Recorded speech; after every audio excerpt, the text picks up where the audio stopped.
Dear friends of innovation, ladies and gentlemen, I have been given the honor to inaugurate the Sweden Innovation Days 2023.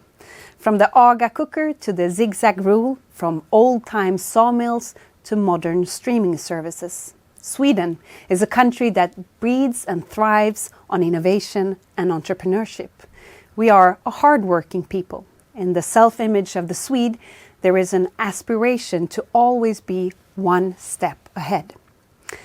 As the Minister for Energy, Business and Industry and also Deputy Prime Minister, I see tremendous potential in the new era that awaits around the corner. The green transition is a catalyst for new innovations. In this way, we will be able to build resilient societies and create sustainable growth within the planetary boundaries. To solve these complex challenges, we need new types of collaboration across sectors, disciplines and geographical borders. Well, some might call them challenges. I prefer to call them possibilities. Sweden is leading global innovation.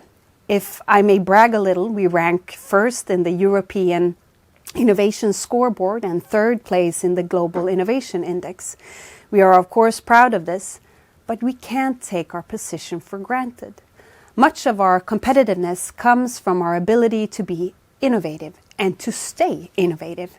We must reinvent ourselves constantly, and we do.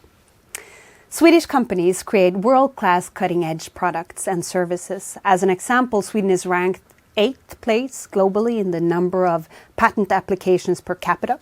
We also have leading innovation hubs, clusters, science parks and incubators that attract companies, investments and talents from near and far.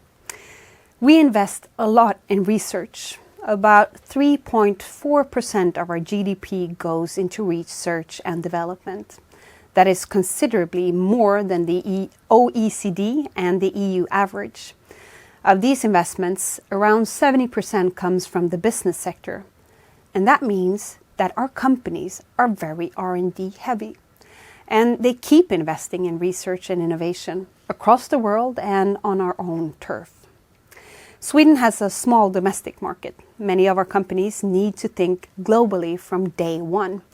And this is true for both large corporations and innovative startup companies. So international collaboration really comes naturally.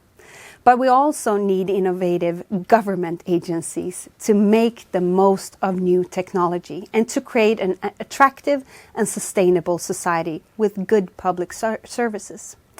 Technology is evolving at a rapid pace. This creates enormous opportunities but also challenges. Government agencies and policymakers struggle to keep up. Regulatory sandboxes and innovative public procurements are examples of tools that can help government agencies to support innovation and provide better services. As Minister for Energy, Business and Industry, I want to make it easier for both companies and agencies to be innovative. More agile and pragmatic solutions regarding permits and regulations are needed, and less red tape for innovation. A free market creates freer thoughts that brings out the best ideas, which generates the best innovations. And we need to ensure that private companies, academia and government agencies can innovate together. Health and life science is such a case.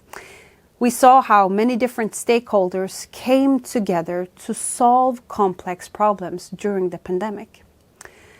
Another area is green transition, and an important priority for the Swedish government. Here, the Swedish industry is leading the way in sustainability, making fossil-free steel, large-scale battery production, and innovative electric vehicles. They see that investing in innovation and sustainability is good for business. Climate good and competitiveness goes hand in hand.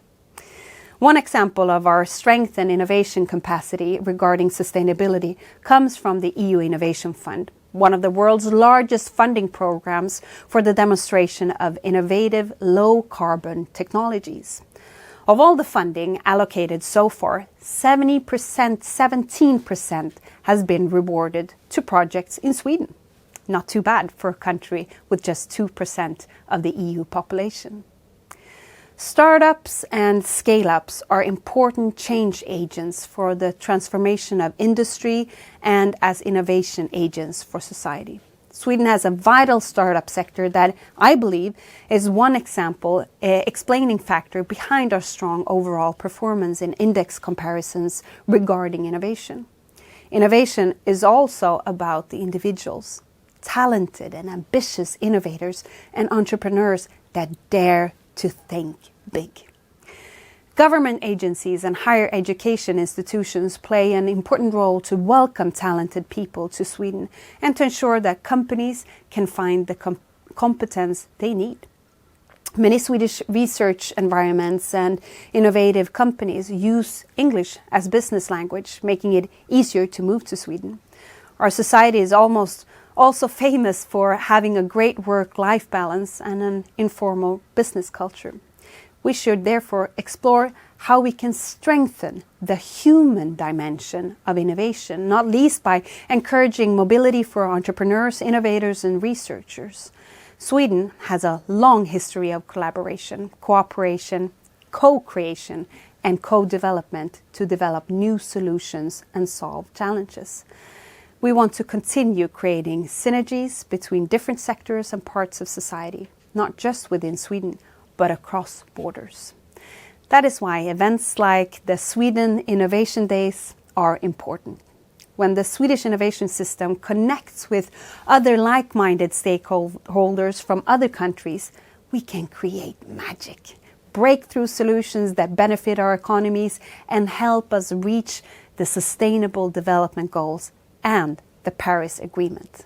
So, to kick off the Sweden Innovation Days of 2023, I extend an invitation to all of you to innovate.